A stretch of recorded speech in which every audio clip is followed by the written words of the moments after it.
வணக்கம் மக்களே. இன்னைக்கு நம்ம என்ன பார்க்க போறோம்னா, அஸ்வின் வெறியாட்டம், இங்கிலாந்து வரலாற்றில் மோசமான தோல்வி, இந்தியா அபாரம், சச்சின் தோனி பாராட்டு. அதாவது பிப்ரவரி 23ஆம் தேதி ராஞ்சியில் துவங்கிய இந்தியாவுக்கு எதிரான 4வது டெஸ்ட் கிரிக்கெட் போட்டியில் முதலில் பேட்டிங் செய்த இங்கிலாந்து 353 ரன்கள் எடுத்தது. அதிகபட்சமாக ஜோ ரூட் 122 ரன்கள் எடுக்க இந்தியா சார்பில் அதிகபட்சமாக ரவீந்திர ஜடேஜா 4 விக்கெட்டுகளை எடுத்தார். அதன் பின் களமிறங்கிய இந்தியா தடுமாற்றமாக பேட்டிங் செய்து 307 ரன்களை மட்டுமே எடுத்தது. அதிகபட்சமாக துருவ் ஜுரல் அவர்கள் 90 ரன்களையும் ஜெய்ஸ்வால் 73 ரன்களும் எடுக்க இங்கிலாந்து சார்பில் அதிகபட்சமாக சோயப் பசீர் 5 விக்கெட்டுகளை எடுத்தார். அதனைத் தொடர்ந்து 46 ரன்கள் முன்னிலையுடன் களமிறங்கிய இங்கிலாந்து மோசமான பேட்டிங்கை வெளிப்படுத்தி 145 ரன்களுக்கு ஆல் அவுட் ஆனது.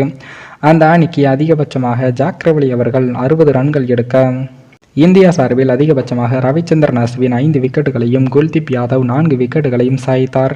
இறுதியில் 192 என்ற இலக்கை சேசிங் செய்யும் இந்தியா 3வது நாள் முடிவில் 40 ரன்கள் எடுத்து உள்ளது.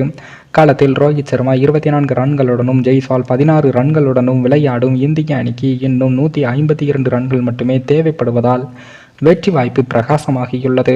இந்த நிலையில்தான் இந்த போட்டியில் முக்கிய நேரத்தில் துருவ் ஜுரலுடன் சேர்ந்து 28 ரன்கள் அடித்தது மட்டுமில்லாமல் பந்து வீச்சில் 4 விக்கெட்டுகள் எடுத்த குல்தீப் யாதவ் இந்தியா கம்பேக் கொடுப்பதற்கு முக்கிய பங்காற்றியதாக அஸ்வின் பாராட்டியுள்ளார்.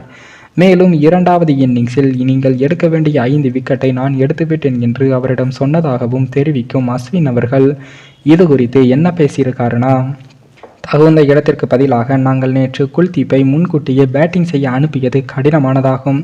இருப்பினும் நல்ல போட்டியை அவர் பொறுமையாக காட்டிய அவரும் ஜுரோலுடன் சேர்ந்து எங்களுடைய உடைமாற்றும் அறையை அமைதியாக வைத்திருந்தார்கள்.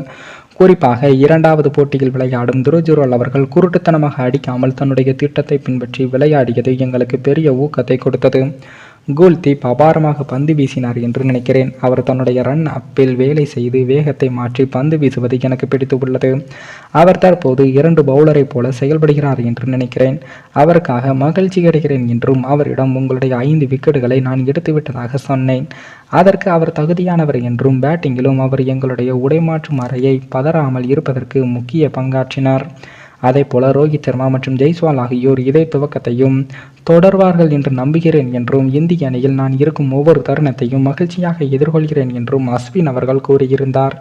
மேலும் அஸ்வின் 5 விக்கெட்டுகளை எடுத்ததற்கு சச்சின் மற்றும் தோனி ஆகியோர் பாராட்டுக்களை தெரிவித்துள்ளார்கள் என்பதும் குறிப்பிடத்தக்கது. மேலும் இந்த வீடியோ ஏதோ ஒரு விதத்தில் உங்களுக்கு பிடித்திருக்கும் என்று நினைக்கிறேன். நம்ம சேனலுக்கு புதிதாக வீடியோ பார்க்கிறீர்கள் என்றால் மறக்காமல் சப்ஸ்கிரைபர் செய்துவிட்டு பாருங்கள். இன்னொரு வீடியோவில் சந்திக்கும் வரை நான் உங்கள் தமிழ்.